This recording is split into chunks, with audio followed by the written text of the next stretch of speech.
Parents, when did your child's partner win you over? I was never excited about the idea of my daughter dating when she left for college. I thought I had at least a few years before I would have to meet some boyfriend and pretend to like, but only 3 months in, she brought home Ethan. Ethan was exactly the type of guy I never imagined for my daughter. He was lanky, had messy hair that looked like it had never seen a brush and said, dude, way too much.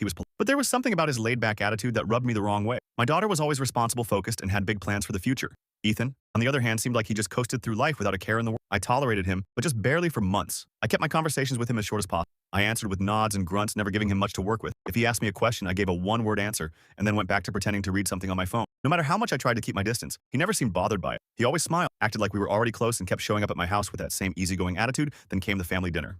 My wife cooked a big meal. Ethan came over and we all sat down to eat. Everything was going fine until my wife and daughter realized they had forgotten something for dessert. They decided to run to the store to grab it, leaving me alone in the house with Ethan for the first time ever. The silence was unbearable. I scrolled through my phone, pretending to be busy, while Ethan sat there staring at the table like he was trying to will himself out of the situation. Finally, after what felt like an eternity, he cleared his throat and said, "So do you like whiskey?" I looked up. The kid looked nervous. I nodded. His face lit up, like I had just told him he won the lottery. I actually brought a bottle. My dad got me for my birthday. It's supposed to be really good. Want to try it? I had no idea why, but I stood up and said yes. At first, it was just as awkward as before. We sipped our drinks in silence, neither of us sure what to say. Then he started telling me a story about how he tried to impress my daughter by taking her rock. He ended up getting stuck halfway up the wall and had to be rescued by an instructor. He